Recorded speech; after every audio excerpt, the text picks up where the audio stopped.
मित्रों नमस्कार। जय राम राजा की। जैसा कि आप सबको विदित है, आप लोगों को पता है कि आज मुझे बुंदेलखंड फिल्म उद्योग के इस महत्वपूर्ण पेज पर आने का अवसर मिला। मैं बता रहा था कि बुंदेलखंड फिल्म उद्योग के इस पेज पर मुझे आमंत्रित किया गया। इससे बड़ा सौभाग्य मेरा क्या होगा कि हम जिस भूमि में जन्मे हैं, जननी जन्मभूमिष्ठ, उसके विषय में मुझे कहने का अवसर मिल रहा है। मेरे बीच में बुंदेलखंड फिल्म उद्योग रंजन जी जुड़े हैं, उनको नमस्कार। बुंदेलखंड फिल्म उद्योग की ओर से मेरा यह पहला अवसर है। समय तो 3 बजे का था और इस बीच हमने सोचा कि थोड़ी सी लोक की बात की जाए। लोक कलाकारों के पास बैठ के उनकी चौपाल पर बैठ के बात की जाए, खेत की बात की जाए, किसानों की बात की जाए, गाड़ी की हल की बात की जाए। और मैं ऐसे ही मन हुआ और दोपहर को गांव पहुंच गया। एक छोटा सा गांव झरका बाग, वहाँ लोक कलाकार मिल गए तो उनके साथ बातचीत करने में आनंद आया। इस पेज के साथ उससे भी जुड़ गया, परंतु नेट की बड़ी प्रॉब्लम थी। नमस्कार। बुंदेलखंड फिल्म उद्योग से जो भी हमारे सज्जन जुड़े हैं, भाई जुड़े हैं, बहनें जुड़ी हैं, मैं सबको प्रणाम करता हूँ। सबको जयराम जी की, राम राजा की। आर्य भैया हमारे सैदोली जी, वो जुड़ चुके हैं और जुड़ क्या चुके हैं, वो तो बड़ों बड़ों को जोड़ते हैं। जिस प्रकार की घर में एक मेन स्विच लगा होता है, वो मेन स्विच से सारे बल्ब जलते हैं, तो आदरणीय आर्य भैया तो ऐसे ही हैं। उनके बारे में सुना करता था कि वो सीरियल आता था गदा प्रसाद जी का, तब लगता था कि कभी इतना बेहतरीन कलाकार से भी मिलना होगा, लेकिन वो आए। पिताजी के कार्यक्रम से उनकी भेंट हुई, तो वो ये बड़ा हमारे साथ संस्मरण है। मैं उनको सुना चाहता हूँ, सुनाऊंगा आपको बीच में। लेकिन उससे पहले मैं बता रहा था कि जहाँ मैंने जन्म लिया है, इस बुंदेलखंड भूमि पर, जब मैंने पढ़ा पोस्टर में बुंदेली झलक के माध्यम से कि बुंदेली के लाल, बहुत अच्छा लगा, बहुत अच्छा लगा कि कम से कम आज बुंदेली की बात करने वाला एक पेज तो बना हुआ है, फिल्म की बात करने वाला एक पेज तो बना हुआ है। पूरा बुंदेलखंड, वैसे तो वो उत्तर प्रदेश और मध्य प्रदेश के जिलों में बटा हुआ है और बुंदेलखंड की मांग भी बहुत दिनों से चल रही है, लेकिन वो जब सुनी जाए। लेकिन यहाँ की जो संस्कृति है, परंपरा है, वो चाहे दतिया को लेके बात करें, झांसी को लेके बात करें, सभी जगह एक समानता है। चूँकि दतिया एकदम कट जाता है और दतिया के बाद सीधा जब हम नदी पार करते हैं तो जहाँ डबरा होता है तो वहाँ संस्कृति का थोड़ा थोड़ा सा परिवर्तन होने लगता है। क्योंकि कहा गया है अपने यहाँ, इत जमुना उत नर्मदा, इत चंबल उत टॉस, छत्रसाल सोलरन की रही न खाऊ से धौस। महाराज छत्रसाल में अपने राज्य की सीमा जो बांधी थी, वो उसमें चंबल यानी मुरैना तक हम लोग फैले हुए हैं। और पराक्रम भी दिखा गया है। बुंदेला नरेशों ने पराक्रम भी किया है। अगर रानी लक्ष्मीबाई ने अंग्रेजों को खदेड़ा है तो मुगलों ने का पतन विनाश अगर किया है तो बुंदेलाओं ने भी किया है। आपको सबको याद होगा, आप सब जानते होंगे कि सलीम से जब दोस्ती हुई महाराज वीर सिंह देव की, जो कि 16वीं सदी के ओरछा के महाराज थे। तो उन्होंने सलीम की मदद करने के लिए अब्दुल फजल का गला काटा था आंतरी में।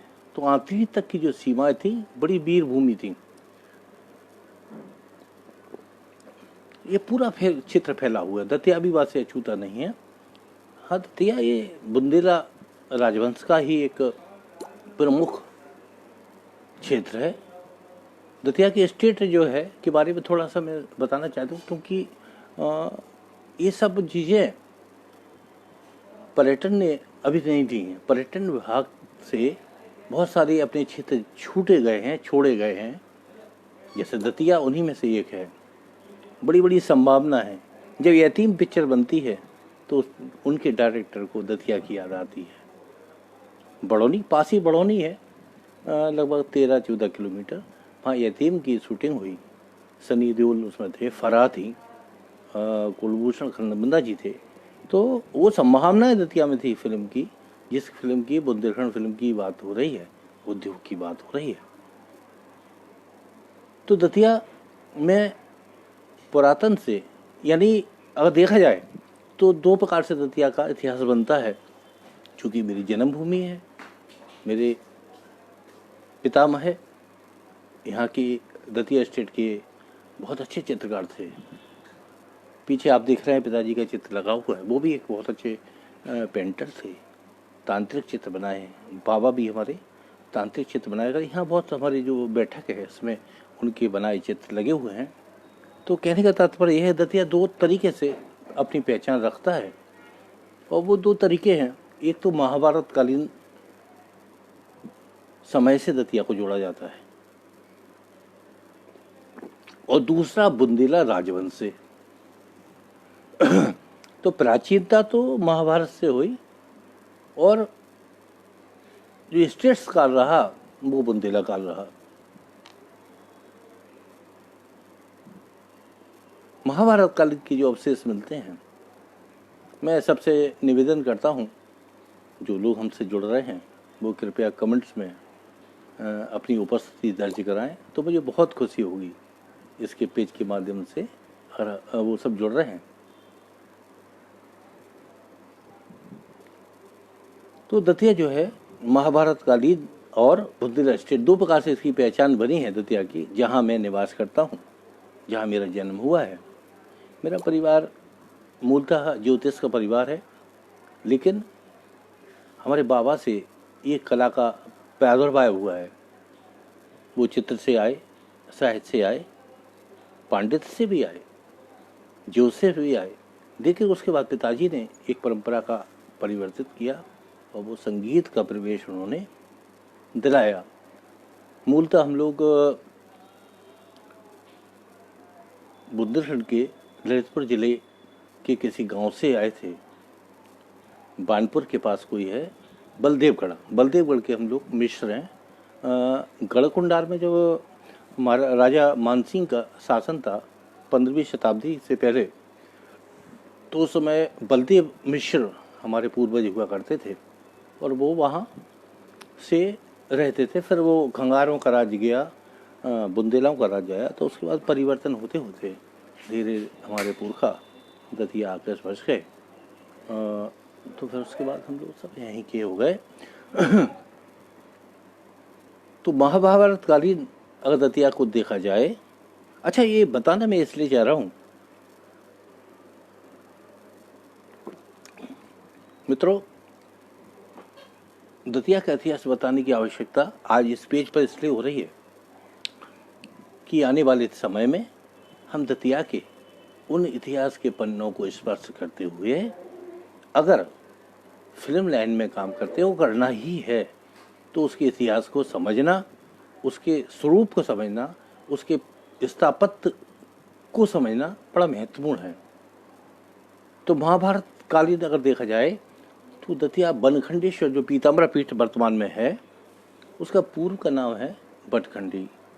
बनखंडी का सीधा सा अर्थ होता है बनखंड से।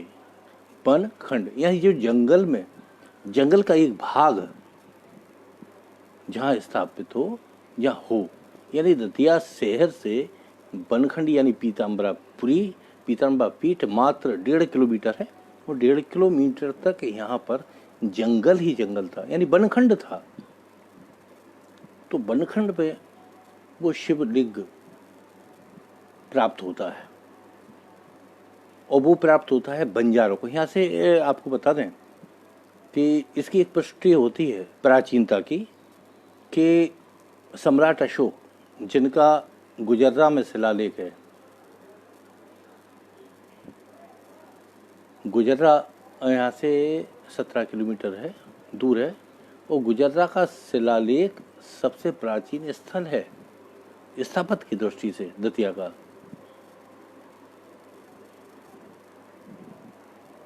सम्राट अशोक जब गया से अपनी यात्रा पे आ रहे थे, यानी वो सांची के तरफ जा रहे थे, तब वो इसी मार्ग से निकले थे। इतिहासकारों का भी मत है, और इतिहासकारों ने स्पष्ट कहा है, लिखा है कि दतिया और सांची के बीच में एक राष्ट्रीय मार्ग था। तो वहाँ से जब वो निकले अशोक, तो उन्होंने गुजरात में एक अपना शिलालेख स्थापित किया। उस शिलालेख की एक खास बात है, अशोक के जो विश्व में शिलालेख हैं उनमें से दतिया का शिलालेख ऐसा है जिसमें अशोक का नाम लिखा गया है, और किसी शिलालेख में अभिलेख में अपना नाम उत्कीर्ण नहीं किया है, लेकिन दतिया के शिलालेख में एक विशेषता पाई जाती है। तो कहने का तात्पर्य यह है कि ये राजकीय मार्ग था, जंगल होके था, तो यहाँ से बंजारों का आना जाना लगा रहा। जब बंजारे निकला करते थे तो बंजारों की एक पहचान होती है कि वो जंगल में पड़ाव डालते थे। उन्होंने पड़ाव बनाया और वो जाके वहीं ठहरते थे। तो उनको जो ये हो धन भी गाड़ना है। हाँ, रंजन जी कह रहे हैं, बिल्कुल बिल्कुल सही। मैं उस विषय पे आना चाहता हूँ, मेरे पास समय भी दिया गया है। तो जब वो वहाँ से बंजारे निकले तो उन्होंने देखा कि शिव जी का मंदिर है, शिवलिंग पड़ा हुआ है। तो उन्होंने स्थापना की और उसका पूरे क्षेत्र को बनखंड नाम रखा गया, और बनखंड महादेव हो गए। कालांतर में पूज्यपाद स्वामी जी वहाँ आके बसते हैं, और बसते के बाद वो उसका काफ़ी प्रभावपूर्ण महत्व बताते हुए, तांत्रिक साधना करते हुए आज वो पीताम्बरा पीठ का स्थान पूरे देश में बल्कि विदेश में भी प्रसिद्ध हो गया है। ये है। उससे पहले वो पंचव कप की टोरिया रहे, उससे पहले धूमेश्वर मंदिर रहे। ये उनकी अपनी अपनी यात्राएं रही और साधना स्थली रही। लेकिन उससे पहले भाई रंजन जी ने बहुत अच्छी बात कही है। उन्होंने लिखा है कि दतिया में लोकेशन, शूटिंग्स की लोकेशन, क्योंकि ये पूरा तारतम्य फिल्म को लेके है। बुंदेली के जो उद्योग की बात आई है, उद्योग बहुत बड़ा शब्द है, और उद्योग के माध्यम से हम बहुत सारा काम विकसित करना चाहते हैं। ये हमारे पेज का महत्वपूर्ण संरचना है, प्रयोजन है। तो रंजन जी की हम बात का उत्तर देना चाहते हैं, फिर हम अपने इतिहास, दतिया के इतिहास को पर भी आपको बताना चाहते हैं, क्योंकि जब तक हमें इतिहास पता नहीं होगा, जब तक हम बुंदेलखंड के लिए काम करना कठिन समझेंगे। यहाँ एक बात मुझे याद आती है, क्या ग्रेट मराठा बन सकता है? क्या ग्रेट बुंदेला नहीं बन सकता?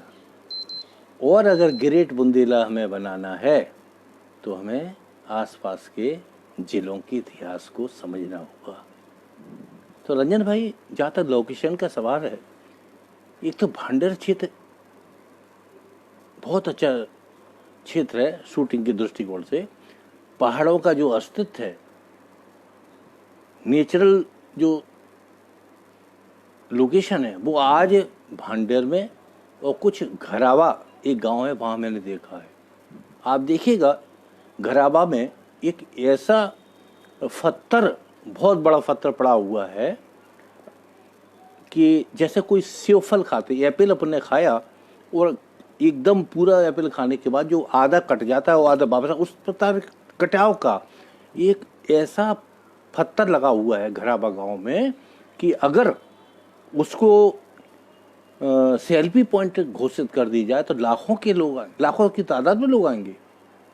मैंने इस बार एक बार कार्किंग किया था वहाँ ले जाके, जब मैं कवि पंचायत का आयोजन किया करता था तो दतिया के पूरे कवियों को लेके जाता था, ग्राम के कवियों को लेता था। एक कवि पंचायत नाम से कार्किंग होती थी, तो वो एक ऐसे पॉइंटों पर होती थी, लोकेशन में होती थी जहाँ गांव के लोग बैठ सकें, चौपाल कर सकें। उसका नाम दिया था कवि पंचायत। तो उस संदर्भ में हमारा उस गांव में जाना हुआ, और बिल्कुल वो पहाड़, बहुत बड़ा एक पहाड़ बना हुआ है जिसकी मैंने चर्चा की, गुजर्रा का शिलालेख। तो उसी गुजर्रा के शिलालेख नेपथ्य में घराबा का पहाड़ है जहाँ शैलचित्र रॉक पेंटिंग भी पाई जाती है। कभी बंजारे या आदि मानव वहाँ आया करते थे और गुफाओं में पेंटिंग किया करते थे। तो वो उससे अच्छा लोकेशन क्या कहें, आप कोई गाना शूट करके देखिए, उस पत्थर पे बैठिए, लोग उस पर एक बार अगर शूटिंग कर देंगे, अरे भाई, तो देखिए वहाँ टिकट से लोग आने लगेंगे सेल्फी लेने के लिए। तो इतना प्यारा स्थान है वो, लोकेशन की जहाँ तक बात है। दूसरा रामगढ़ की माता है, भांडेर से 2 किलोमीटर। रामगढ़ की माता ऐतिहासिक भी है। हालांकि जो डाकुओं की पिक्चर बनाई गई हैं रामगढ़ की, वो बनाई तो इसी नाम से गई हैं, लेकिन शूटिंग जहाँ भी की गई हो, तो बहुत अच्छा स्थान रामगढ़ की माता का है जहाँ महाराज वीर सिंह देव ने उसको स्थापित किया था। और चंद्रशेखर आजाद जब दतिया की गुगोरिया धर्मशाला में रहते थे, किसी मुखबर ने अंग्रेजों को सूचना दे दी, तो चंद्रशेखर आजाद के पीछे वो लोग पड़ गए। तो वो जाके रामगढ़ की माता यानी भांडेर में रुके। तो जिस स्थल पर वो रुके तो वो स्थल रामगढ़ की माता है। तो वो भी एक लोकेशन की दृष्टि से बहुत अच्छा है। बड़ौनी हुआ, सोनागिर हुए, ये कुछ ऐसे स्थल हैं। सोनागिर जैन तीर्थ है, उसकी पहाड़ियों का सौंदर्य देखते ही बनता है। तो बहुत काम हो सकता है। आप अगर कोई ऐतिहासिक फिल्म बनाते हैं तो दतिया में गढ़ी बहुत हैं, रावर बहुत हैं। रावर बोलते हैं बड़े बड़े सूबेदारों के लिए गढ़ी हुआ करती थी, राजाओं के लिए किले महल, और सूबेदारों के लिए गढ़ी। और उससे छोटे के जो अधिकारी हुआ करते थे, सूबेदार हुआ करते थे, या छोटे किस्म के जिन्हें दीवान भी कह सकते हैं, तो उनके लिए रावर होती थी, ठकरास के लिए। तो रावरें बनी है। तो वो भी एक शूटिंग के मामले से बहुत अच्छी लोकेशन बड़ौनी में है, जहाँ यतीम की शूटिंग हुई थी और फिल्म बनी थी। कहने का तात्पर्य ये है कि ऐतिहासिक दृष्टिकोण से जब हम दतिया को देखेंगे तो बहुत कुछ हमारे यहाँ संभावना है। महाराज वीर सिंह देव जब ओरछा से उनके बड़े भैया ने उनको भगाया, बल्कि बुंदेली में कहें तो लतेड़ा, दुर्भाग्य दतिया का, वो बुंदेलखंड का, कि छोटे भाई ने बड़े भाई को भगाया राजतंत्र से। तो वो जाके बड़ौनी में जाके बस गए और वहाँ उन्होंने एक बहुत सुंदर गढ़ी की स्थापना की जिसका नाम हुआ कचहरी, कहते थे वो। तो वीर सिंह देव की कचहरी। फिर वो सलीम से उनकी दोस्ती होती है, वो अब्दुल फजल का, जैसे मैंने पूर्व में बताया, उसका वो वध करते हैं और फिर उनको ओरछा का महाराज घोषित किया जाता है। इसी बीच में दतिया उनकी नज़र में था। तो दतिया नज़र में था, उन्होंने कहा कि जब ग्वालियर से आने वाले जो भी मुगल हैं वो इसी साइड से निकलते हैं, तो ऐसा क्यों ना करें, दतिया को एक टापू के रूप में बनाया जाए, एक चौकी के रूप में बनाया जाए। तो उन्होंने दतिया की स्थापना की लगभग फरवरी 1628 के आसपास। तो हाँ 26, तो 1626 में दतिया की स्थापना की। और वीर सिंह देव ने भगवान राय नामक अपने बेटे को दतिया का प्रथम शासक बनाया। वहाँ से दतिया के इतिहास की प्रारंभ होता है। कहने का तात्पर्य यह है कि दतिया पुरातन से, दतिया इतिहास से चला आ रहा एक ऐसा शहर है कि जो अपनी प्राचीनता परंपरा में रहा है। एक बात आती है, आपने सुना होगा, आप लोग अधिकांश लोग जानते होंगे, दतिया को मिनी वृंदावन यानी लघु वृंदावन कहते हैं। लघु वृंदावन कहते हैं। अब वृंदावन क्यों कहा जाता है, इसकी छोटी सी बात है। अगर हम देखें, आप वैसे हमारे बहुत सारे मित्र वृंदावन जाते होंगे और गए होंगे। तो वृंदावन में राधा वल्लभ जी का मंदिर है, गोविंद जी का मंदिर है, प्रिया वल्लभ जी का मंदिर है, नंद किशोर का मंदिर, मतलब भगवान कृष्ण के अनेकों प्रकार, अनेकों नामों से मंदिर बने हैं और उनकी शाखाएं बन चुकी हैं अन्य विविध जगह। तो दतिया एक ऐसा जगह है जहाँ वृंदावन के मंदिरों की शाखाएं हैं।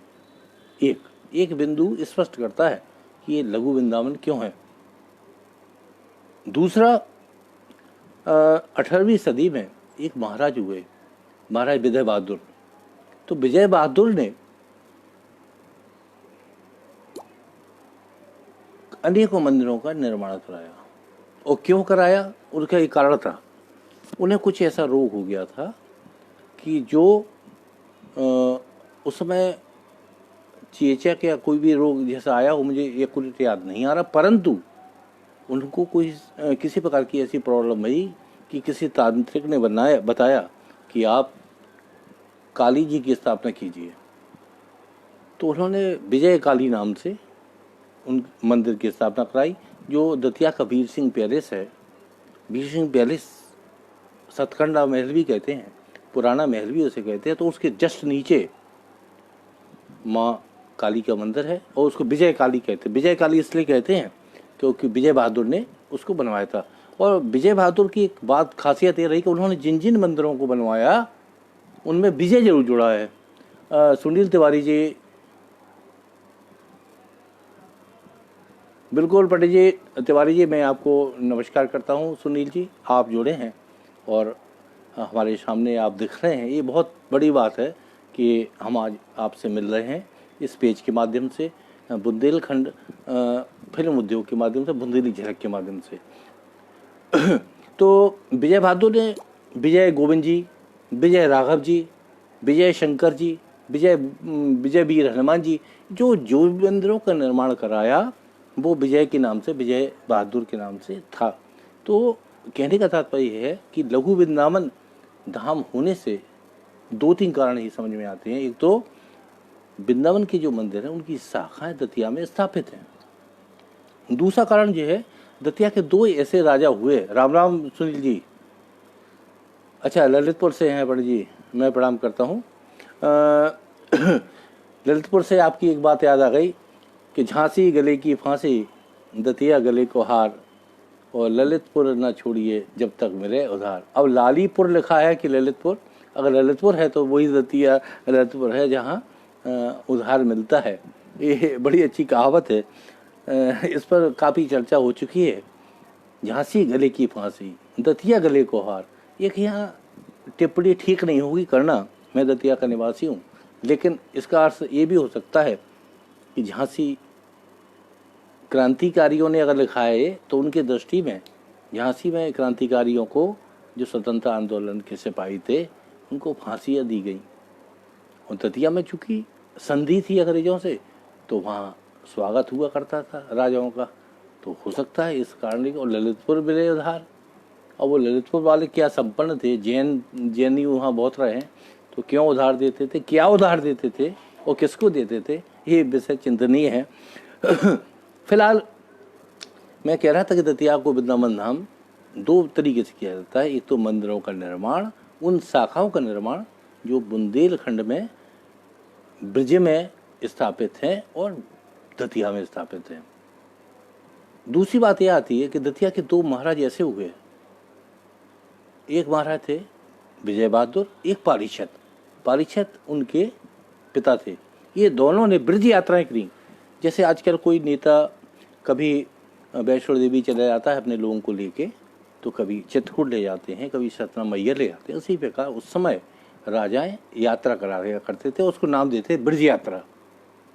तो उस ब्रज यात्रा में एक खासियत हुआ करती थी जो आज के नेताओं में नहीं है। उनका पूरा सैनिक दल, कला दल, साहित्य दल, ये सब जाया करता था। आरिफ भाई, ये बड़ी अच्छी बात मैं आपको बताना चाहता हूँ कि जब ब्रज यात्राएं हुआ करती थी तो लेखक भी साथ चलते थे, वाणीकार यानी कवि, रचनाकार भी साथ चलता था, और पूरे यात्रा वृत्तांत को वो काव्यमय लिखा करते थे।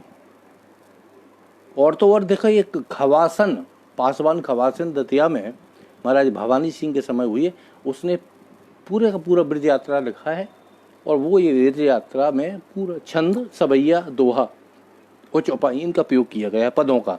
और वो दतिया से लेके वहाँ गए, वहाँ से वापस हुए। ऐसे कई ग्रंथ, ब्रजविलास भी उन्हीं में से एक है।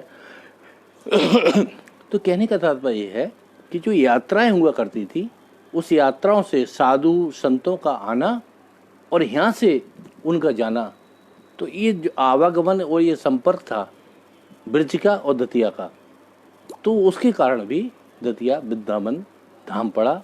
और वही उसी प्रकार की रसोपासना की पद्धति है, राधाबली संप्रदाय की पद्धति है। अच्छा, एक और इसमें बीच में बात याद मुझे आ गई है। मुझे एक शोध संगोष्ठी में वृंदावन जाना पड़ा। तो वहाँ के लिए तैयारी करते समय एक दतिया में 18वीं शती में महाराज पारीक्षत के समय, शत्रु जी से पारीक्षत के समय हित परमानंद नाम के एक विद्वान हुए। तो वो हित परमानंद जी जो है बहुत अच्छे वाणीकार थे, वाणीकार मतलब कवि। तो उन्होंने प्रिय वल्लभ की वाणी नाम से एक बेहतरीन रचना की। उसके बाद परमानंद की वाणी मेरे पास रखी है, तो उसको लेके उन्होंने रचना की। उसका प्रकाशन अभी प्रिय वल्लभ कुंज ने, वृंदावन ने किया है, जो दतिया वालों की कुंज कहते हैं। तो वो उनकी जो यात्राएं थी, वो क्या करते थे, रानियों को लेके यात्रा कराया करते थे। तो उनमें से एक रानी थी बखत कुंवरी। तो बखत कुंवरी रानी को लेके वो गए, उन्होंने यात्रा कराई। तो रानी इतनी प्रसन्न हुई कि उन्होंने वृंदावन में एक मंदिर बनाया, जो छिपी गली में प्रिय वल्लभ कुंज। उस कुंज को लेके वह वहाँ रुक गए और रानी ने उनको अपना गुरु मान लिया। कहने का तात्पर्य यह है कि दतिया वृंदावन धाम होने के विभिन्न कारण हैं। इस वजह से वो दतिया को लघु वृंदावन धाम या छोटा वृंदावन या शॉर्ट वृंदावन जो भी है, तो वो कहते हैं। ये दतिया का इतिहास जो है साहित्यिक और सांस्कृतिक है। कुश्ती में भी आगे है, कुश्ती है, साहित्य। यहाँ मैंने एक टिप्पणी अभी 2-3 दिन पहले कहा था कि यहाँ पद्माकर रहे हैं, यहाँ महाराज भवानी सिंह के समय कुदम सिंह का, ये आर्य भाई और रंजन जी, ये बहुत अच्छा विषय हो सकता है फिल्म का। कुदम सिंह महाराज दतिया के बहुत बड़े मृदंग वादक हुए। पिताजी की एक पुस्तक आई है, दतिया की मृदंग वादक परंपरा, शायद वो उनकी पुस्तकों में मैं दिखाता भी चलूँगा उनको। तो वो किताब जो है उनकी बड़ी महत्वपूर्ण किताब है। और उन्होंने उस किताब में कुदम सिंह के बारे, ये उल्टी देखेगी यहाँ, और उस किताब में उन्होंने कुदम सिंह के बारे में लिखा है। कुदम सिंह बहुत अच्छे पखावज वादक हुए। ये कुदम सिंह का ही चित्र आप देख रहे हैं। तो उनके जीवन पर एक बेहतरीन फिल्म बन सकती है, फिल्म चाहे छोटी बने।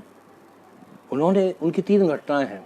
एक तो जब वो दतिया जेल में बंद थे, मूलतः कुदम सिंह बांदा जिले के बबेरू गांव के थे, और बांदा जिले के बबेरू से वो किसी अपराध के कारण दतिया जेल में आए थे। उन्होंने ऐसा अपराध किया था कि जो दतिया स्टेट के लिए का कोई व्यक्ति का अपराध किया था, तो वो आके दतिया जेल में आते हैं और दतिया जेल में वो बंद रहे। एक बार क्या हुआ, बंगाल से एक नृत्य करने वाली गोहर जान आई। उस समय महाराज भवानी सिंह हुआ करते थे। गोहर जान आई तो उस समय के वो शायद 5000 स्वर्ण मुद्राएं या जो भी तय हुआ वो लिया था। अब हुआ क्या कि जब उन्होंने बातचीत की, संदेश गया, तो महाराज ने कहा कि आप आ जाइए, आपका बड़ा नाम सुना है हमने, तो आप अपना नृत्य हमको दिखाइए हमारे दरबार में। तो उसने कहा कि आपके यहाँ कोई संगत वाले हैं कि नहीं? तो बोले बहुत कलाकार हैं हमारे यहाँ, आप तो आ जाइए। वो अकेले आ गई। जब महाराज ने दतिया के संगीतकारों को संगत के लिए, तबला वादों को, मृदंग वादों को प्रैक्टिस के लिए भेजा, तो सबको उसने फेल कर दिया। अरे वाह वाह। रंजन जी लिख रहे हैं कि बबेरू गांव के रहने वाले हैं। मैं उस भूमि को प्रणाम करता हूँ जो संगीत का गढ़ है। तो कुदम सिंह महाराज उसी क्षेत्र के हैं। और एक बार मैं परीक्षा लेने गया था, वहाँ कोई सज्जन है, उनका राजेंद्र द्विवेदी, वो उसी परंपरा के हैं, वो भी मृदंग वादक हैं, संगीत केंद्र। मैं परीक्षा लेने गया था बबीरू, बांदा से शायद 25-30 किलोमीटर है। मैं उस भूमि को प्रणाम करता हूँ। तो वो गोहरजान ने जब देखा कि दतिया के लोग संगत नहीं कर पा रहे हैं, तो उन्होंने क्या किया, राजा से कह दिया, ये कोई बात हुई, आपने तो कहा था कि आपके संगतकार आपके रहेंगे। तो उन्होंने कहा ठीक है, आपको क्या करना है, आप पढ़ी रहो, रुकी रहो, आपको तो मुद्रा चाहिए, मैं आपको प्रतिदिन के हिसाब से मुद्राएं दूंगा 5,000 रुपये, लेकिन आप बजाना इनके साथ ही पड़ेगा। तो वो गर्म हो गई। इस बीच में क्या होता, जेल के एक अधीक्षक को पता पड़ता है कि ये समस्या आ गई बजाने की। तो उन्होंने महाराज के पास जाके निवेदन किया, महाराज अपने जेल में एक व्यक्ति बंद है, कैदी है, और वो कैदी दीवालों में कुछ बजाता रहता है, कुछ संगीत के शब्द लिखता रहता है, बोल लिखता है। तो वो जो बोल लिखता है, तो हो सकता है वो संगीतकार हो, उसका कुदौसी कुदौ कहते हैं। तो महाराज तो संगीत है, उन्होंने कहा चलो बुलाओ उसको। तो कुदही महाराज को दरबार में बुलाया गया। हालांकि वो बेड़ी बांध के ही आए थे, सब सैनिक हैं, लेकिन राजा ने क्यों बेड़ी बांधा। तो बेड़ी बांध के जब वो आए और उन्होंने कहा कि भैया हम मृदंग कैसे बजाएंगे, बीड़ी तो छोड़ दो। तो राजा ने कहा कि बीड़ी तो नहीं छोड़ेगी, ऐसा करते हैं कि दोनों पैर में बंधी हुई है, तो एक पैर में रहेगी, एक की छोड़ देते हैं। उसके पीछे भी एक राज है, मैं बताऊंगा। तो फिर आके गोहरजान का डांस हुआ, नृत्य हुआ, पखावज बजी कुदूसी महाराज की। तो बहुत देर तक डांस करते रहे, गोवर्धन को भी बहुत अच्छा लगा। तो अंत में क्या होता है, महाराज कुदूम सिंह जी अपनी पखावज को उछाल देते हैं। तो संगीत में तिया आता है, संगीत वाले समझते होंगे, तिया होता है, मतलब 3 बार सम आती है। तो एक नीचे उन्होंने धा, ऊपर धा और नीचे धा, ऐसा किया, और ऊपर जाके वो पखावज धा बोलता है और नीचे बोलता है, तो तिहाई लगती है। तो ऐसी स्थिति में महाराज बहुत प्रसन्न होते हैं, और गोहरजान ने नतमस्तक हो गई, और इतना बड़ा कलाकार आपके शहर में, आपकी जेल में। महाराज उसको मुक्त करते हैं, उनको इनाम देते हैं, उनको एक बाग देते हैं जिसका नाम है राजा का बाग। कल मैं गया था वहाँ राजा के बाग में, मैं बड़ा खेद प्रकट करना चाहता हूँ, मैं कल से बहुत दुखी हूँ। राजा के बाग में जो कुदूम सिंह को शिव मंदिर दिया गया था बाग में, उसमें दतिया की बहुत अच्छी पेंटिंग बनी थी, पूरा राम दरबार बनाया था। लेकिन कमबख्तों ने, मूर्खों ने 1 महीना पहले उसको सीमेंट से छत को तोड़वा, सीमेंट से मड़वा दिया है, पूरी छत गिरा दी। मेरे आंसू निकल आए राम दरबार के। कहाँ 5 तारीख को राम मंदिर का उद्घाटन हो रहा है, मुहूर्त है, और इन्होंने 1 महीना पहले, और किन्ने मिटा रहा है, कोई कमरिया है यादव से जुड़े हुए। उन्होंने, मैंने कहा ये क्या किया आपने, मैं तो शोधार्थियों को हुआ लाता हूँ और तुमने एक तोड़ दी है। तो वो कुदूम सिंह का बाग है। तो अच्छा, मैंने यहाँ कहा था कि वो बेड़ियाँ बांधा करते थे, तो बेड़ियाँ बांधने से जो बेड़ी बंधी थी, जंजीर बनी थी, छल्ला बना था। कुदूम सिंह ने कहा था कि मेरा मान तो महाराज ने रखा है, लेकिन मैं इस मान की पहचान देने के लिए हमेशा एक बेड़ी पाँव में रखूंगा ताकि राजा को याद रहे। उन्होंने क्या किया, सोने का एक कड़ा बनवाया, बेड़ी, और पाँव में पहना करते थे। पूरे आखिरी के जीवन भर तक कुदूम सिंह महाराज सोने का बेड़ी, जो उनके पैर में अपराधी मान के डाली गई थी, कैदी मान के, तो वो कैदी जो स्वरूप था उसको उन्होंने हमेशा जिंदा रखा, और चेताने के लिए उनको मुक्त कर दिया गया था। दूसरी घटना एक और कुदूम सिंह के साथ होती है। समथर दतिया स्टेट में था, तो उस समय समथर में एक हाथी पागल हो गया, उत्पात मचाए, बहुत सारा उत्पात मचाया। उस समय कुदूम सिंह किसी कार्यक्रम से महाराज के साथ समथर गए थे। तो वो हाथी जब पागल होता है, पागल क्या बोलो, नशा में हो या जो भी हो, तो उत्पात मचा रहा था। उत्पात मचाते मचाते वो राज दरबार के पास ही आ गया। उस समय कुदुम सिंह महाराज का अभ्यास चल रहा था। उनको पता पड़ा तो वो बोले ठहरो, मैं इसका व्यवस्था करता हूँ। और वो आके किले के वहाँ मैदान में आ गए और उन्होंने पखावज का वादन किया।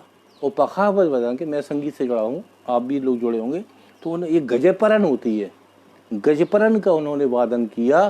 तो गजपरन के बल बोलते ही उसकी नाद से, उसके निनाद से हाथी काबू में आ गया और उसने मृदंग पर सूंड रख दी। तब से कुदुम सिंह का नाम सिंह पड़ा। कुदुम दुबे जी हैं, ब्राह्मण हैं, लेकिन फिर कुदुम सिंह नाम उनका पड़ा और उपाधि उनको दी गई। और एक गांव की जागीर वो बनाए गए, वो मनसबदार, इस वजह से और उनको और भी सामग्री दी गई थी। कहने का तात्पर्य है कि एक संगीतकार भी उस स्थिति पर आ सकता है। हमने तानसेन के बारे में खूब लिखा, बैजू बावरा के बारे में खूब लिखा, लेकिन हमने अपने बुंदेलखंड के कला साधकों की उपेक्षा की है। नतीजा हम कुछ नहीं कर पाए। आज ये मृदंग देख रहे हैं आप, ये कुदुम सिंह के है, दतिया के राधा वल्लभ में है। एक गांव है यहाँ बड़ोंकला, उस बड़ोंकला गांव में उनका जीवत चंदन की लकड़ी का वो रखा हुआ है। कुदुम सिंह महाराज के दर्शन कीजिए सभी लोग, ये उल्टा देखेगा कुदुम सिंह महाराज है, तल्लीन है मृदंग वादन करते हुए। कहने का तात्पर्य है कि दतिया कला से, दतिया संगीत से, पहलवानी से, भवानी सिंह महाराज का काल कितना बढ़िया रहा। एक तो कुदुम सिंह महाराज मृदंग वादक हुए, दूसरे गामा पहलवान को सब जानते हैं, इमाम बख्श गामा जी जो है दतिया के बहुत प्रतिष्ठित और विश्व विजेता हुए। उन्होंने चीन के उसको पटक दिया था, दतिया वो रहे हैं। फिर वो पटियाला चले गए, फिर उसका बंटवारा हुआ तो पाकिस्तान भारत का, तो उनसे पूछा गया तो बस उनकी यही बात रही कि उन्होंने पाकिस्तान जाना स्वीकार लिया, क्योंकि मूलतः वो उनके कुटुंब वगैरह वहीं के थे, तो इस वजह से सारे रिश्तेदार भी वहीं थे। तो इस कारण से दतिया के लोगों ने उनकी उपेक्षा की कि वो पाकिस्तान चले गए, यहीं रहते तो उनका बड़ा नाम होता। जब भी स्टेडियम पे नामकरण की बात आती है तो गामा के नाम पर विरोध पैदा हो जाता है, लेकिन जब हरदौल की बात आती है तो हरदौल पे सहमति बन जाती है। हो सकता है स्टेडियम का नाम हरदौल पड़े। हरदौल क्यों, वो भी मैं बताना चाहता हूँ। कुछ लोगों को मेरी बात अजीब सी लगेगी, लेकिन सही है। हरदौल का जन्म दतिया में हुआ था, दतिया रहे। महाराज वीर सिंह देव जब बड़ौनी रहा करते थे, जब भाइयों से विरोध चलता था, जब ओरछा के नरेश नहीं थे वो, तो बड़ौनी रहे। उसी समय हरदौल का जन्म हुआ और वो दतिया में कुंजनपुरा है, कुंजनपुरा में कुंजावती की हवेली थी, यानी बहन भाई यहाँ रहते थे। फिर उनको जाके जब महाराज वीर सिंह देव उनके पिताजी ओरछा के महाराज बने तो उन्होंने एरज की जागीर दी और यहाँ से वहाँ गए, फिर वो ओरछा में रहने लगे। लेकिन बचपन का जो समय रहा वो दतिया में उनका गुजरा। ये गीत बुंदेलखंड में गाते हैं कि दतिया के लाला हरदौल बुंदेला राजा एरज के। एक मिनट माफी चाहता हूँ, अंशु इतने आओ बेटा, बोलते जाओ, चार्ज इसकी लाइट बैटरी खत्म हो रही है। हाँ, थोड़ा सा बहुत देर से चल रहा है तो बैटरी थोड़ा सा डाउन होने की संभावना है, तो बालक से कह रहे हैं। तो दतिया के लाला हरदौल बुंदेला राजा एरज के लाला, दतिया के लाला, ये गीत परंपरा से गाया जाता है, आज से नहीं। और अंग्रेज एक अधिकारी की पुस्तक मेरे पास है, तो उसमें उल्लेख किया गया उनके वार्ड हरदौल का जन्म दतिया में हुआ है। एक तो प्रमाणी है। दूसरा मैं एक प्रश्न खड़ा कर रहा हूं कि उनकी जो मृत्यु है विषपान के कारण हुई, जो सब जानते हैं, इस चीज को इतिहास को बताने वाली बात नहीं है। लेकिन एक प्रश्न जरूर करना चाहता हूं और उसका उत्तर भी है, वो यह है कि हरदौल का विष दे के जब उनका मरण हुआ, उनको आत्महत्या जैसा काम हुआ, उनके साथ मारा गया, तो वो उनका शव है वो कहाँ गया, उनकी समाधि कहाँ बनाई गई, ये थोड़ा सा प्रश्न खड़ा होता है।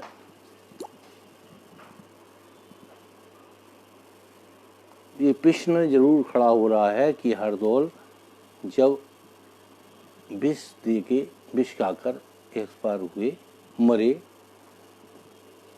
मरे हरदौल बुंदेलखंड की मेला गाते, भात तो मरे और अला की करनी कछु बढ़नी न जाए, मंडप की नेचे भात न समाए। लेकिन वो जब खत्म हुए तो शव कहाँ गया, कहाँ ले गए, कहाँ उनका दाह संस्कार हुआ, कौन बताएगा? अगर ओरछा में हुआ है तो ओरछा में उनका समाज, इतना बड़ा व्यक्ति महाराज वीर सिंह देव का के पुत्र और सबसे लाडले पुत्र, तो उनका मकबरा कहाँ है, समाधि कहाँ है? जहाँ हम लोग जाते हैं वो तो हरदौल बैठका है, अपने दोस्तों के साथ गपशप किया करते थे, जनता से मिला करते थे, पालकी महल के नीचे बैठना है। आप देखिए जितने भी मकबरे बने हैं, छत्री परिसर बने हैं, वहाँ कहीं हरदौल के नाम का बना है कोई? उत्तर होगा कि नहीं बना है। लेकिन दतिया में हरदौल मंदिर है, मंदिर तो कहते हैं उसको, दरअसल वो मंदिर नहीं, उनकी समाधि है।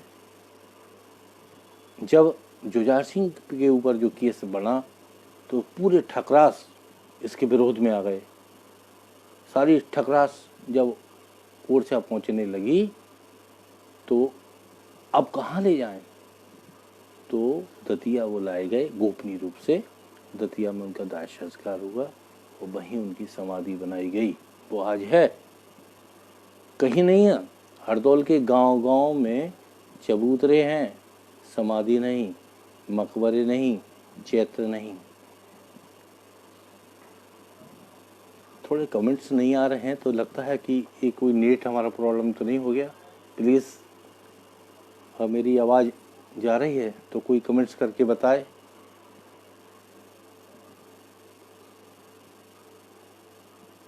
क्या आप लोग जुड़े हैं? कोई भी कमेंट्स कर दीजिए। रंजन जी, आरिफ भाई, सुनील जी, जो भी जुड़े हैं प्लीज़ कमेंट्स कीजिए।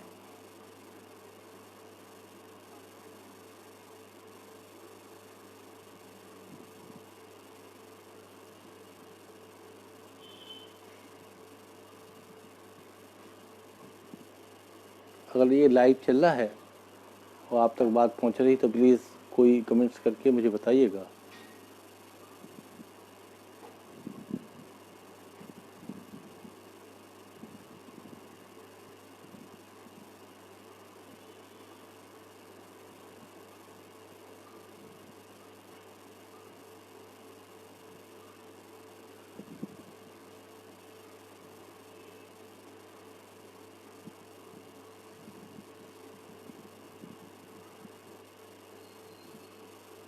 क्या मेरी आवाज़ आ रही है? और ये मेरा उद्बोधन आप लोग सुन रहे हैं तो कृपया कमेंट्स करें। कोई कमेंट्स नहीं आ रहा है।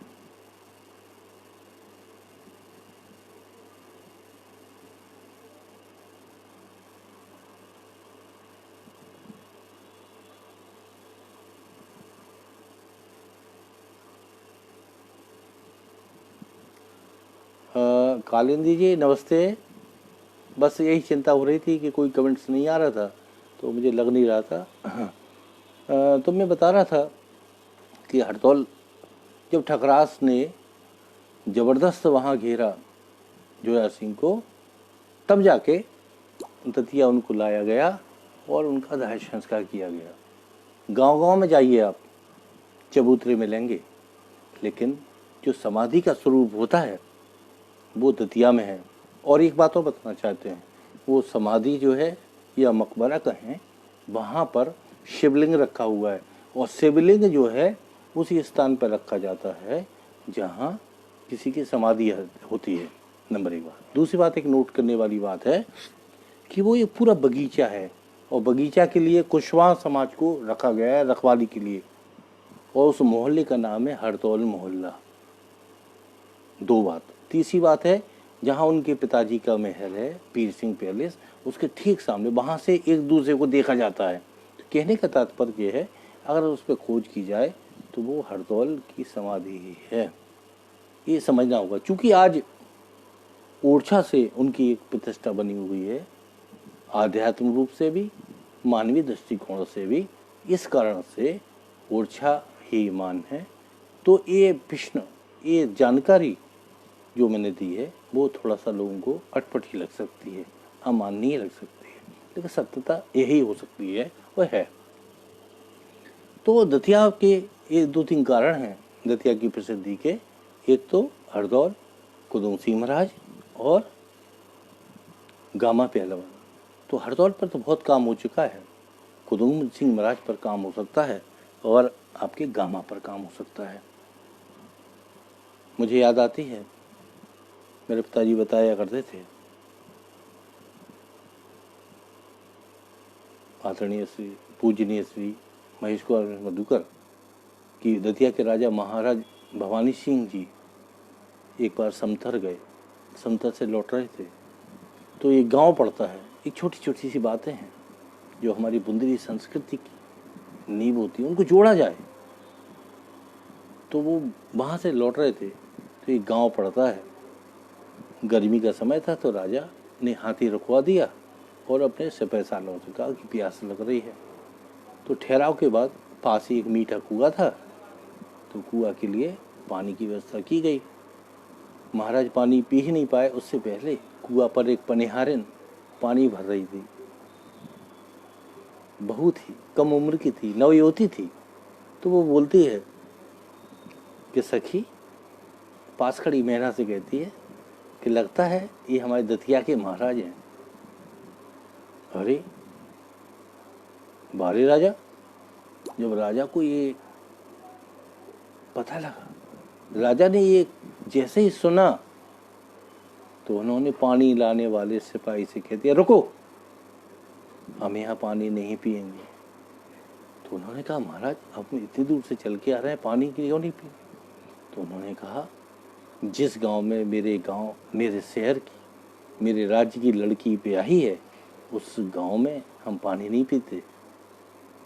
हम, राजा जो है प्रजा का पति होता है, हम पालक हैं, उसके पिता के समान हैं।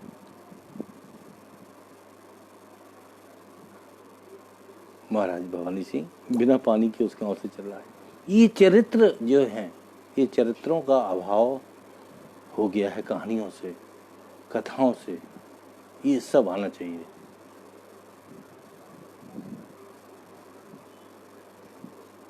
मित्रों, ये दतिया का इतिहास संक्षिप्त इतिहास है, लेकिन बुंदेलखंड का एक कर्ण भी आप उठा के देखें तो उसमें इस प्रकार की संस्कृति बसी है। चाहे वो दतिया हो, दतिया से जबलपुर तक हो, सागर हो, पन्ना हो, महुआ हो, टीकम हो, कुछ भी हो, वहाँ के सभी इतिहास को हम उठा के देखेंगे तो हमें बहुत सारा मैटर्स, बहुत सारा कला स्पष्ट रूप से मिलेगी। तब हम जाके फिल्म में काम कर सकते हैं, बुंदेलखंड की संस्कृति को समझेंगे तब काम कर सकते हैं। और वरना बहुत सारी कहानियाँ हमें मिल जाती हैं, बड़े आराम से मिल जाती है, काल्पनिक बन जाती हैं। लेकिन ये नहीं कि ऐतिहासिक पिक्चरों को भी हम बनाएं, लेकिन पृष्ठभूमि हमारी अगर कलात्मक रहेगी तो हमारी पहचान उन सब से अलग लगेगी जो काम हो रहा है। मेरी जन्मभूमि है तो इतना कहना मेरा धर्म भी है।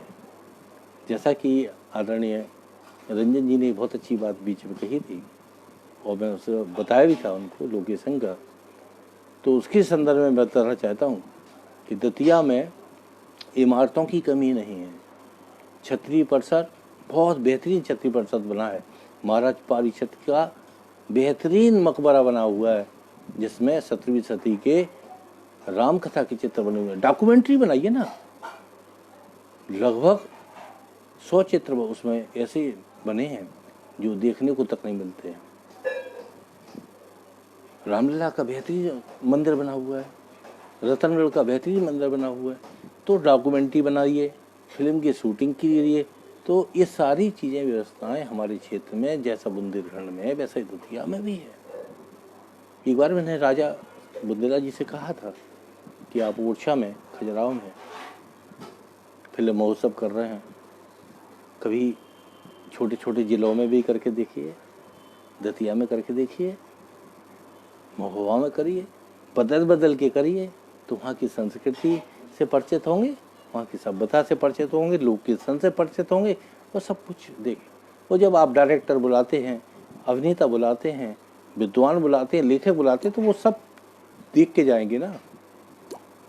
उसके लिए हमारे पिताजी ने एक पुस्तक लिखी है, आज मेरे सामने वो रखी है, बड़ी महत्वपूर्ण है, दतिया की इमारतों का अभिलेखीकरण। ये उल्टा दिख रहा होगा, लेकिन ये पुस्तक है, इसमें दतिया की कम से कम 150 पुस्तकों का उन्होंने अभिलेखीकरण किया है।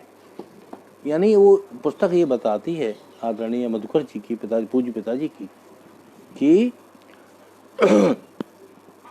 दतिया में स्थापत्य बहुत है। ये पुस्तक बताती है। एक जैसे मैंने गुजर्रा की बात की थी, तो उनकी पुस्तक गुजर्रा की शिलालेख पुस्तक आई थी। है गुजर्रा का जो शिलालेख है, ये ब्रह्मी लिपि में है, ये आप लोग देखिए। तो ये पुस्तक उनकी जब आई, तो गुजर्रा का शिलालेख की बात रखी गई। नहीं तो लोग पता नहीं, एक पत्थर समझते थे, पत्थर खुदा हुआ पत्थर जानते थे, लेकिन जब पुस्तक आने के बाद लोग उससे जुड़े। कहने का तात्पर्य है कि हमें वो सब चीज़ें भी लेनी हैं जो हमारे आसपास बिखरी पड़ी हैं।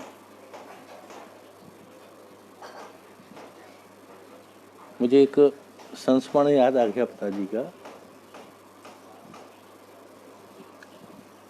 वो कहते थे कि लेखक वही है जो सामने देख के लिखे।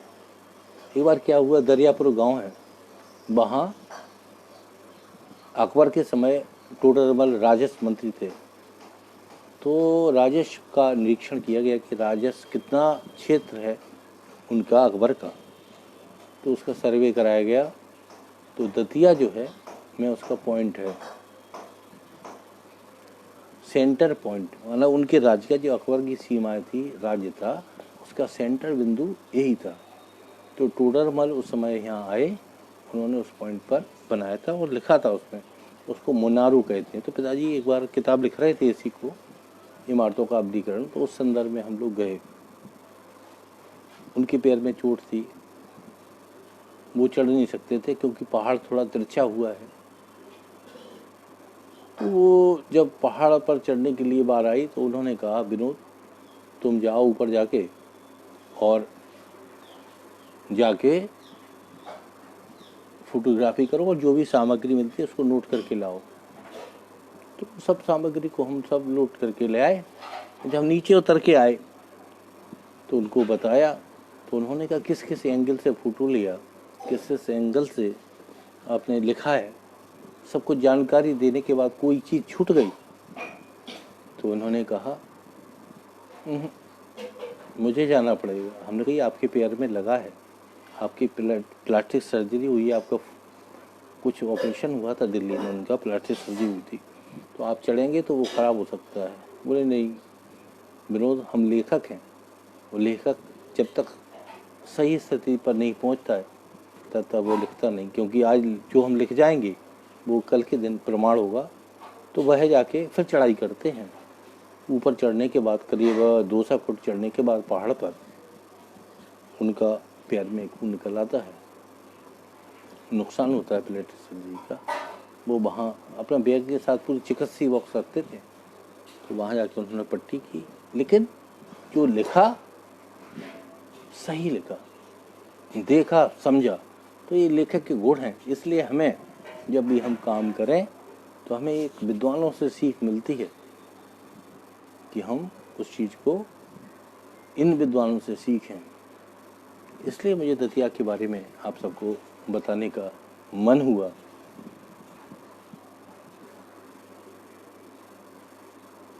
अरे भाई, ये पूरा हमारा जो देख रहे हैं आप, ये सब उन्हीं का, ताजी का ही है, पुस्तकों का ढेर है। ये सब जब बुंदेली फिल्म उद्योग अपना काम करेगा, ये सब ग्रंथ आप सबके ही काम आने वाले हैं।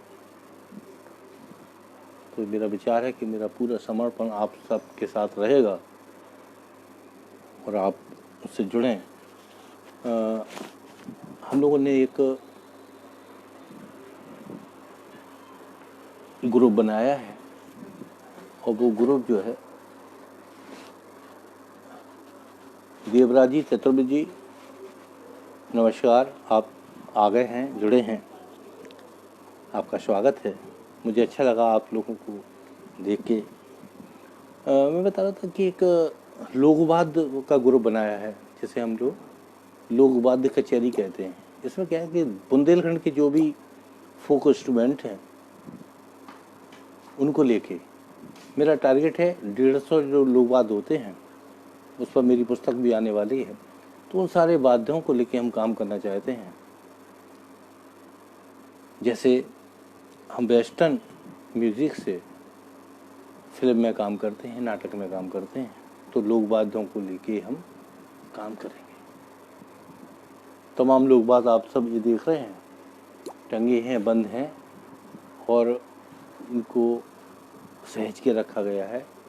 हालांकि पिताजी की ये बात थी, उन्होंने सबसे पहले लोकवाद्य कचहरी की शुरुआत की। आकाशवाणी पर इसका प्रसारण हुआ, एक पूरा श्रृंखला चली थी। फिर दूरदर्शन मध्य प्रदेश भी बाजे बुंदेली के बाजे लेकर काम किया था। तो वो लोकवाद्य कचहरी जिसमें ढाक है, जिसमें बौंकना है, रमतूला है, तुरही है, नागफनी है, होड़क है, चटकन्ना है, मजीरा है, झींका है, झांझ है, ढप है, चमीटा है, लोटा है, पपीरा है, कसावरी है, मृदंग है, ढोलक है, ढोल है, ऐसे तमाम वाद्य यंत्र लेके हम बजाते हैं या हमारे साथी बजाते हैं। तो ये फिल्म उद्योग में इनकी उपयुक्तता अगर बनती है तो इन वाद्यों का जीवन संरक्षित हो जाएगा। ये हमारा उद्देश्य होना चाहिए। कुछ समय लग सकता है, लेकिन जब होगा तो बहुत अच्छा होगा। आप देखिए, नगड़िया है, नगड़िया की जो धुनी होती है, ढाक आपने सुनी हो, जो ढाक भाव उद्दीपन का काम करते। मैंने एक हरदौल नाटक हम लोगों का है, उसमें हमने कुछ वाद्य यंत्रों का प्रयोग किया था। इसी प्रकार सुंदरिया नाटक है, ईश्वरी की चौकड़ियाँ पर एक नाटक है सुंदरिया, जिसके लेखक राजेश रटोइया जी, वो ही उसके निर्देशक हैं। तो उसमें नगड़िया से ही संगीत है, नगड़िया, पपीरा, किंगड़ी, ये 3 चीज़ों से ही मैं उसमें संगीत निर्देशक था उस समय। तो 3 चीज़, जबलपुर में जो शो हो रहा था तो वहाँ एक फिल्म से जुड़े या नाटक से जुड़े सिन्हा साहब थे, शायद वो NSD से वापस थे। तो उन्होंने मुझे व्यक्तिगत रूप से बुलाया और उन्होंने कहा कि आपके पास ना तो सिंथेसाइज़र है, ना पैड है, ना ही कुछ इस प्रकार के इंस्ट्रूमेंट्स हैं कि जो लोग लेके चलते हैं नाटक के क्षेत्र में। और आपने तो नगड़िया, मजीरा, पपीरा यानी बांसुरी का एक रूप, पपीरा जो है पीतल का होता है और बांसुरी बांस की होती है, सिर्फ और सिर्फ उसी से संगीत दे दिया। तो मैंने उनसे कहा कि जैसा परिवेश होता है वैसे ही स्वर होते हैं। सुंदरिया नाटक गांव का चित्रण है, ईश्वरी की चौकड़ियों पर है, तो उसी प्रकार का संगीत उसमें रखा है। तो उनको एक चौकड़ियाँ बहुत अच्छी लगती थी। लखनऊ शो के दौरान भी देवकी नंदन शांत, जो पूर्व में SDO थे सिकजा विभाग में, उन्होंने एक कार्यक्रम कराया था। तो उनको इस नाटक का ये गीत था जो ईश्वरी की चौकड़िया है कि अखियाँ जब काहू से लगती, सब रातन जगती, बिन देखे से दर्द दीवानी, पके खसासी दखती, झपके नाई झीम ना आवे, का उसने दी भक्ति, ऐसो हाल होते ईश्वर, पलक ना पलतर दबती।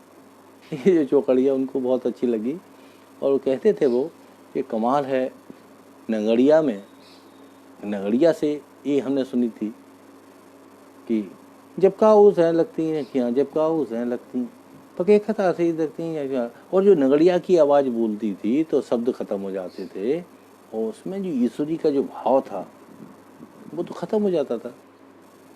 लेकिन विनोद, तुमने उस चौकड़िया को गाकर उस बात को सिद्ध कर दिया जो संतोष सिंह बुंदेला ने कहा था। बुंदेली के बहुत अच्छे कवि संतोष सिंह बुंदेला ने कहा था कि ईश्वर जैसी चौकड़िया है रसबंती रसवारी, या गालिब की गजल है पतरी कमर है बूंदावारी। तो ईश्वरी की चौकड़िया को गालिब की गजल से तुलना की थी। ये बात मेरे दिमाग में गूंजती थी और मैंने उस धरातल पर चाहा कि हम ईश्वरी को उसी भाव से लाएंगे।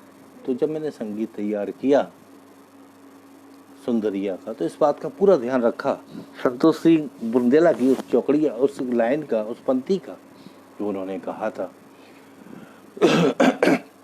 तो मैंने उसमें लिखा था, माफ चाहता हूँ, मैंने संगीत तैयार किया था। लोक कलाकार उसको फाग में गाते हैं चौकड़िया को, जब काहू से लगती अखियाँ, जब काहू से लगती पके खता सी दबती अखियाँ, जब काहू से लगती। लेकिन जब संगीत निर्देशक के रूप में गाया गया, नाटक के नेपथ्य संगीत में गा गया, तो गाया गया जे अखियाँ जब काहू से लगती, सब सब रातन जगती, सब सब रातन जगती, जे अखियाँ जब काहू से लगती।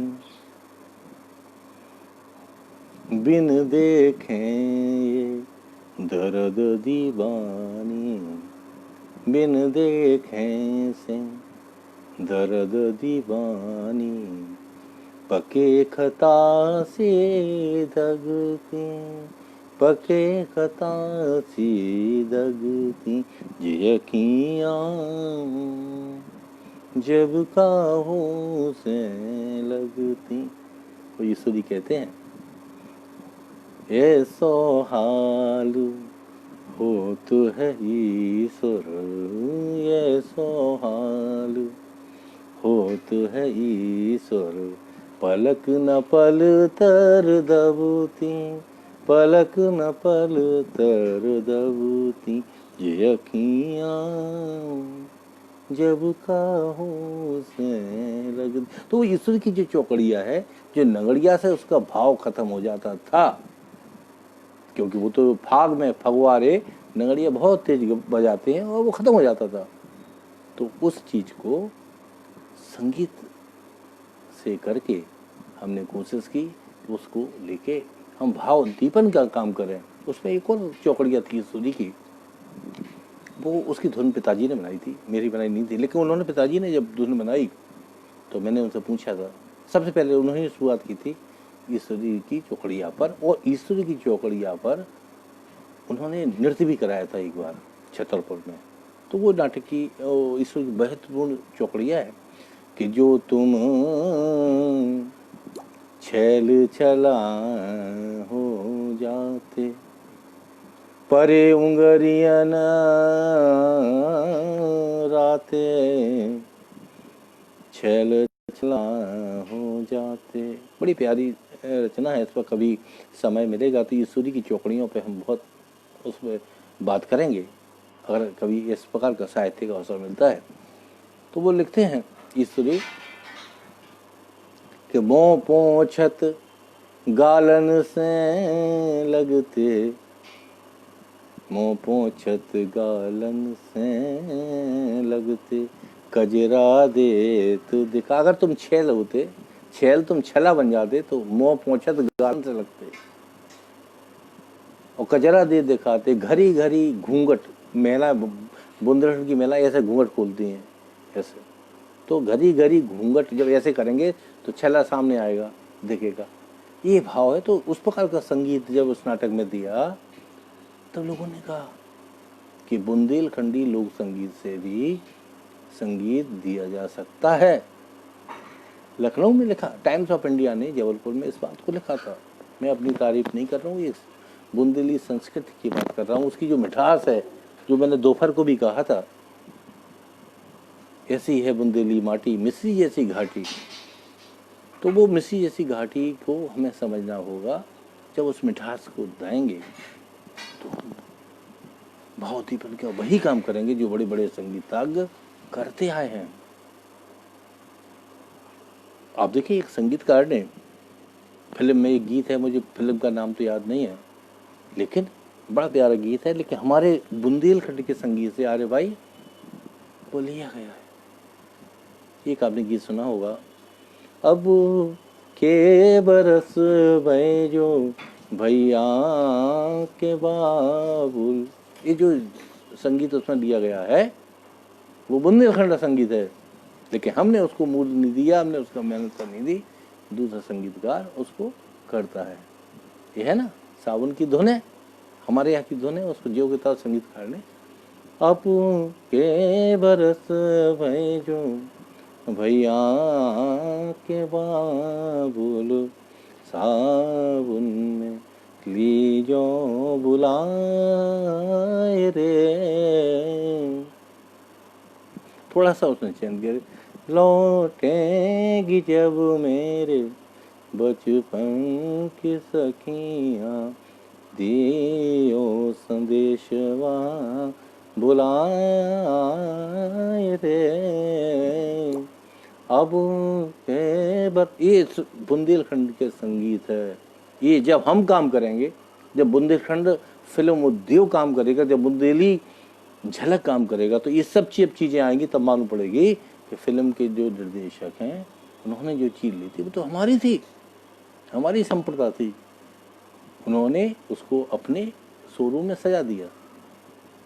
ये कौन सा गीत है आप बताइए? हमारे यहाँ महिलाएं झूला पे गाती हैं, तुम बिन मोर, ये गीत जो है उसमें गाया जाता है, झूला पे गाती है। हमारी दादी गाती थी, जब वो फिल्म में गीत नहीं था उससे पहले भी लोग गाते थे, लेकिन शब्द बदले और वो धुन को कर लिया। वो धुन लेके उन्होंने पूरा कमाल कर, अच्छा लगा, अच्छी हुई, लेकिन वो संदेश नहीं गया कि ये लिया कहाँ से गया। क्योंकि जब हम फिल्म की बात करेंगे, अपना निर्माण करेंगे, आपने देखो ब्रिज में भी फिल्म बनाई गई, तो ब्रिज में जो धुन है तो वहाँ की ली गई, तो नाम तो होगा कि ब्रिज की धुन है। तो यहाँ की जो संगीत है, जब वो जाएगा तब उसकी पहचान बनेगी। बाकी जो धुनें ली गई हैं, जैसे मैंने इस बात की चर्चा की सावन की, अब किया बरस में जो भैया के वन, तो बिल्कुल सेम टू सेम वही धुन है। तुन बेन मोरे विदेशी पियरबा कैसे कटे दिन रात रे। ये पारंपरिक है, करीब 200 साल से गाई आ रही है, और वो बाद में फिल्म आई, लेकिन उन्होंने उपयोग कर लिया। लेकिन आज वो समय आ गया है, हम सब एक साथ हैं, फिल्म उद्योग बना रहे हैं। मैं उस चीज़ में इसलिए घुसा हूँ कि हमारी पारंपरिक रूप से हमारी परंपरा रही है, हमने वो सब देखा है। हमारे यहाँ बहुत बड़ा नीम लगा था, उसमें हमारी दादी झूला करती थी, वो गाया करती थी, और आदरणीय पिताजी जो आप देख रहे हैं पीछे, वो उन गीतों को लिख लिया करते थे, और लिख के उन्होंने संग्रह किया है उन गीतों का, उनकी लिपि बनाई है। तो वो संस्कार जब हम लोगों में पड़े, तब हम आज इस बात को कहने के लिए सक्षम हुए, जिसके लिए हमें आर्य भाई ने, रंजन जी ने आमंत्रित किया है। तो मित्रों, हमें सबको अपनी पहचान, अपने संस्कार बिल्कुल स्मरण करना है, और जब हम स्मरण करेंगे तो हमारी ताकत अपनी बढ़ेगी, हमारी ऊर्जा बढ़ेगी। ये औषधि है, हमारी लोक संस्कृति, लोक परंपराएं हमारी औषधि है जो हमारी ताकत को बढ़ाती है। तो इस पेज के माध्यम से मैं आज पुनः आपके सामने आया हूँ, और जो मैंने देखा है, पढ़ा है, ये समझा है, बुंदेली बसंत रखा हुआ है, बुंदेली दर्शन, बुंदेलखंड से जो पुस्तकें आ रही हैं उनको पढ़ना होगा, समझना होगा, प्रोत्साहित करना होगा। बहादुर सिंह परमार जी बुंदेली बसंत को निकालते हैं निरंतर, उसमें बहुत सारी चीज़ें आ रही हैं। तो हमें बुंदेली बुंदेलखंड के फिल्म उद्योग के माध्यम से कोशिश करना चाहिए उन कथानकों को लें जो हमारी संस्कृति में व्याप्त हैं। जैसे ईश्वरी की बहुत सारी बातें हैं, घटनाएं हैं, उनको लेके, या तमाम ऐसी लोक कथाएं हैं, उनको ले सकते हैं और वो हमारे लिए हितकर होंगी। रंजन जी पुनः आ गए, मुझे लगता था कहीं चले गए। देवराज जी चतुर्वेदी जी बने हुए हैं। आर्य भाई बहुत देर से नज़र नहीं आ रहे हैं, बहुत काम रहता है उनके पास, लेकिन ये सब चर्चाएं हैं जो हम सब ने की। ये सुखद अवसर है जब हम इस प्रकार की बात कर रहे हैं। बहुत सारे उतार चढ़ाव जीवन में रहते हैं, लेकिन हमें बने रहना है, और बने रहेंगे तो बने रहेंगे। तो बुंदेलखंड के फिल्म उद्योग के लिए मेरी शुभकामनाएं, बुंदी झलक के लिए शुभकामनाएं। मैंने जैसे चर्चा की थी, रंजन जी ने बड़ा सुंदर सा एक काम किया था वो गकरी को लेके। तो ऐसी बहुत सारी बात हैं। मुझे आज मैं जब गांव गया तो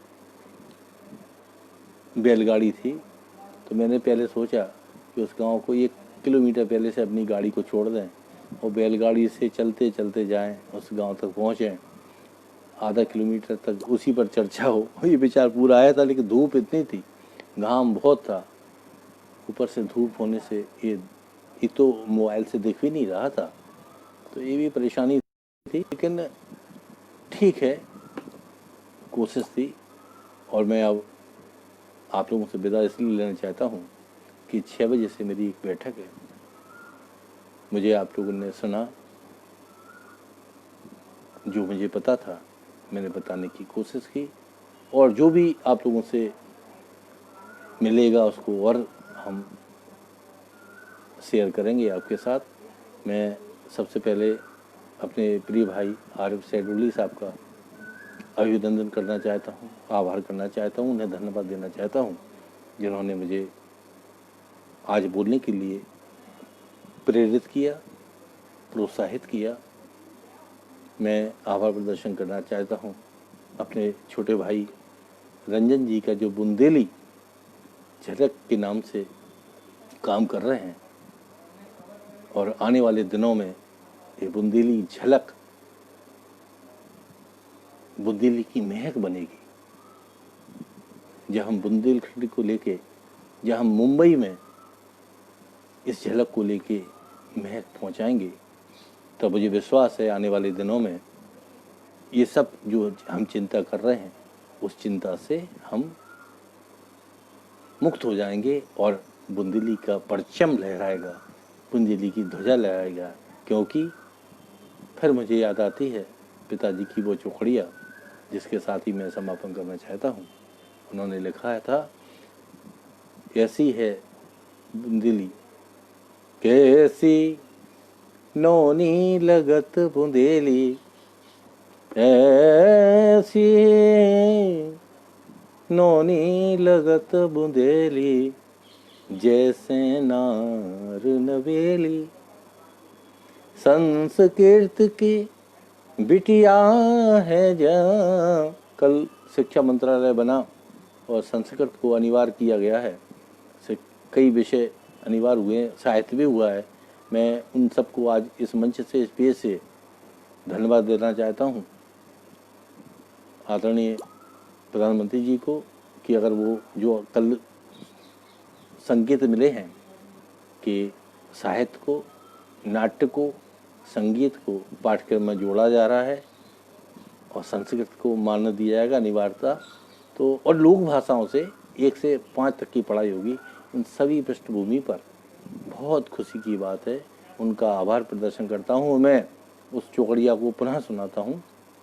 संस्कृत की विटिया है जा, ब्रज की परम सहेली, तो ये केशव तुलसी सूर ईश्वरी, केशव तुलसी सूर ईश्वरी, इनके घर में खेली, ओ मधुकर जाकी जो मिठास पे, मधुकर जाकी जो मिठास पे, मोह मिठियात जबेली, ऐसी है नोनी लगत बुंदेली, कैसी नोनी लगत बुंदेली। और इसी बुंदेली की, मताई की, मातृभाषा की आराधना करने के बाद हम आप सबसे विदा लेना चाहते हैं। एक बार पुनः आर्य भाई का, रंजन जी का और उन सभी श्रोताओं का, मित्रों का जो हमें देख रहे हैं, सुन रहे हैं, कमेंट्स कर रहे हैं या नहीं कर रहे हैं तो प्रसन्न हो रहे हैं और उन्हें बुंदेली की मिठास, दतिया का इतिहास, बुंदेलखंड की माटी की सुगंध आ रही है। अगर ऐसा हुआ है तो हमारा बोलना सार्थक है, हमारे गुरुजियों का दिया प्रसाद सार्थक है। बहुत बहुत धन्यवाद। नमस्कार। जयराम जी की, जयराम जी की। जय हिंद, जय भारत।